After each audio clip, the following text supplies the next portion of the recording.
नहीं, करबला के मैदान में हजरत की कुर्बानी हुई तो लोगों ने खुशियां मनाई। हिंदुस्तान के इतिहास में विवेकानंद को अपमानित किया गया, हिंदुस्तान के इतिहास में गांधी को अपमानित किया गया, हिंदुस्तान के इतिहास में सुभाष को भी कभी हिंदुस्तान को बनाने के लिए जंगलों के खाक छानी पड़ी। बाबू वीर कुंवर सिंह को हिंदुस्तान के इतिहास में कई बार पीछे हटना पड़ा, एक बार नहीं। हिंदुस्तान और बिहार की तस्वीर को बदलने में जितने कमजोर और कायर, जितने लुटेरों की गाली 1000 बार सुनना पड़ेगा, सुनेंगे। जब तक तस्वीर नहीं बदलेंगे तब तक चैन से पप्पू यादव नहीं बदलेगा। मैं गाली का जवाब 2 मिनट के लिए मेरी जिंदगी बची खिलाड़ू जी, मैं उस बात पर थोड़ा सा ठीक होना चाहूंगा। वो मेरे भीतर दफन है। शायद मेरे जिंदगी का वो दिन मैं शायद सपने में भी नहीं भूल पाता। ना मैंने अपने माँ से, ना मैं अपने बाप से, ना मैंने कभी अपनी पत्नी से शेयर किया, सिर्फ आप जानते। लेकिन हुआ क्या, मैंने गलती क्या किया? आपके तस्वीर पर किसी मधेपुरा में पेशाब किया, किसी ने आपके 12 MLA 3-3 करोड़ रुपया लेकर के बिक गए, आपका घर तोड़ा लालू जी। आपके एक MLA फातमी और सिद्दीकी को हराकर फोन करता है, औकात है लालू यादव को जिता लीजिए। फातमी साहब, मैं और रामचंद्रपुर में बैठकर लालू जी आपसे कहा कि जिसने आपको गाली दिया लालू जी, उसको आप हटाइए। आपने कुछ नहीं बोला। मैंने आपसे लालू यादव जी, जिसने राज्यसभा में 2-2 करोड़ रुपया लेकर के क्रॉस वोटिंग किया, उसको आप गले लगा लिए। रघुवंश बाबू जीतन्ना माझी के बारे में बोलते रहे, उसको आपने गले लगाया। वो आपके लिए सही। मैंने क्या किया लालू? मैंने कब गाली दी? तस्वीर आपकी लगाई। लोग कहते हैं युवा शक्ति को बढ़ा, राजद युवा शक्ति दोनों थी, क्योंकि कभी भी दिल से राजद के बनाने वाले ईमानदार वर्कर ने पप्पू यादव को अपना भाई और बेटा मानकर हमेशा खड़ा रहा, और राजद के गलत वर्कर के साथ भी, सबके साथ, पूरे बिहार और दूसरे दल के साथ भी अपने सगे माँ और बाप की तरफ के साथ खड़े रहे। लेकिन जो आपको जिसने पीठ में छोड़ा होगा, जो बंद कोठरी में गाली देता आपको, जो आपको कभी सम्मान नहीं दिया, सिर्फ MLA MP बनने के लिए, स्वार्थ के लिए, जो दलाली करता है। आपको मैंने 3 पत्र लिखा लालू जी। क्या लिखा? सबसे पहले जब हम MP बन के गए तो मैंने कहा लालू जी, मैं 5 बार का सांसद, आपने तस्लीम भाई को बना दिया, कोई दिक्कत नहीं है। पप्पू यादव को आपने उपनेता भी नहीं बनाया। आप 2 बार के सांसद को बना दिए, 5 बार के सांसद को नहीं बनाया।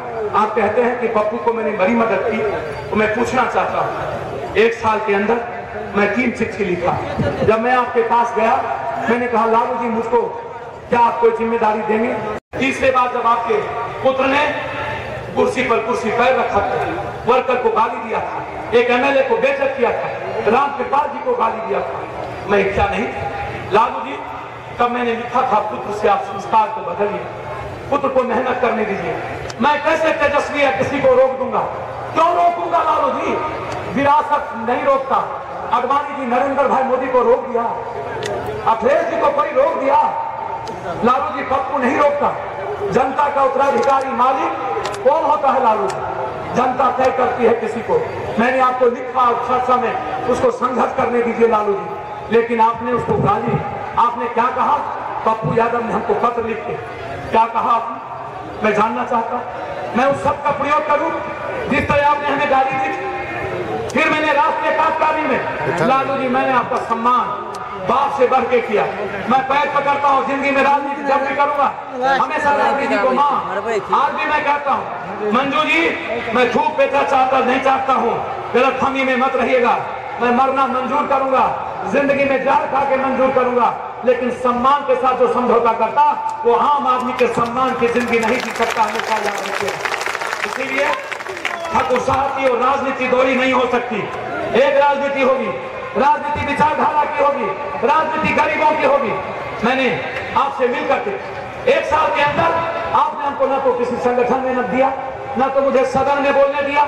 आप कह दिए कि पप्पू को नहीं बोलने देना, आपका नेता उपनेता कभी बोलने नहीं दिए। आपसे मैं 10 बार बोला, 1 साल के अंदर आपने हमें क्या किया? हमें बताइए। मैं इस न्याय के मंदिर में अपनी बात आज मैं रखना चाहता था कि मैं बुलाया था किसान हल के लिए, लेकिन तब तक मैं यहाँ 9 दिन लगातार साइक्लोन में घूमता रहा, सड़कों पर हर जगह मैं घूमता रहा हर व्यक्ति के घर पर। लालू यादव जी कोसी की त्रासदी आई थी, सब नेता 28 दिन दिल्ली और बॉम्बे के एसी में मौज ले रहे थे, मैं जेल में था। जो